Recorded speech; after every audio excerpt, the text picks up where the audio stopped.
நீங்க ஒரு மாநாடு நடத்த கூட்டத்துக்கு 28 கண்டிஷன் கேட்டு போடுறாங்களா இல்லையா? எந்த கட்சிக்காவது போட்டாங்களா? எந்த கட்சிக்காவது போட்டாங்களா இது வரைக்கும்? அதே மாதிரி 28,000 போலீஸ் 2,000 போலீஸ் அங்க நிக்கணும்ல, அதே முட்டுச்சந்தையில் கொடுத்துருக்கீங்க. என்ன மாதிரி ஆள் அங்க இருந்திருந்தான்னு வைங்க, அந்த இடத்துல நான் இருந்திருந்தான் நடந்திருக்கிறதே வேற. 99 இப்படித்தான் நான் நின்று தேனியில் பயங்கர கலவரத்தை உண்டாக்குனாங்க. அங்கே ஜீப்பை கவுத்து விட்டாங்க, கரும்பு காட்டுக்கு தீ வச்சுட்டாங்க. இறங்கி குதிச்சு ஓடி போய் ஆளுகளோட ஜீப்பை நிப்பாட்டி வச்சேன், கலெக்டர் ஜீப்பு. அடுத்து அதை அணைக்க சொல்லி சாண்டு விட்டு மைக்கை பிடிச்சி ஒரு சத்தம் போட்டேன். நடக்கிறது வேற. என்ன போலீஸ் எங்கேருந்து வந்தானு என்னன்னு தெரியல, கட்டுக்குள்ளே கொண்டாந்தாங்க. கொஞ்சம் தவறு இருந்தால் அந்த விஜயத்தை ஆணையம் போட்டு குழிக்குள்ள வேலி மூடி சமாப்தம் ஜனகனை பாடியிருப்பாங்க. இது அரசியலா? கேவலமா இல்லை?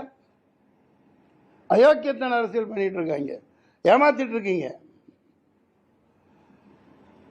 அனுமதி கேட்கும் போது 10,000 பேர் சொல்லியிருக்காங்க. என்ன நீ கொச்ச பச்சை குழந்தைத்தனமா 10,000 பேர் அப்படித்தான் சொல்லுவாங்க. 20,000 பேர் சொன்னா உங்களுக்கு பர்மிஷன் கிடையாதுன்றான். போலீஸை பத்தி தெரியாதா? போலீஸ்காரங்க நல்லவங்க. அவங்க என்ன செய்வாங்க, மேலே என்ன ஆர்டரோ என்ன உத்தரவோ அதுபடி அவங்க நடந்துக்குவாங்க. அவ்வளோதான் அவங்களால முடியும். அனுமதி கேட்கல 10,000 பேர் வருவாங்கன்னு அப்படித்தான் கொடுக்கணும். அவங்க அப்படிதான் நடைமுறை. 10 பேர் அந்த கூட்டத்துக்கெல்லாம் வரமாட்டாங்க. எல்லாம் பிரியாணி போட்டணும், சாராயம் 100 ரூபா 200 ரூபா காசு, இதை கூப்பிட்டு கூட்டம் போடுவான். அவனுக்கு பொட்டல் வெளியில் நல்லா 10 கிலோமீட்டரில் இடம் கொடுப்பீங்க. அதான் 4 லட்சம் பேர் கூடுறான்னு தெரியுது இல்லையா? அப்புறம் ஏன் முட்டுச்சந்துக்குள்ளே அனுப்புறீங்க? பயங்கரமாக பள்ளந்து வண்டி வச்சுட்டு 500 குண்டர்களுக்கு மேலே பயங்கரமான ரவுடிகளை எத்தனை கத்தி குத்து பண்ணான்னு தெரியல. நான் சொல்லலை, இந்த மக்கள் சொல்லிட்டு இருக்காங்க, வந்துட்டு இருக்கு.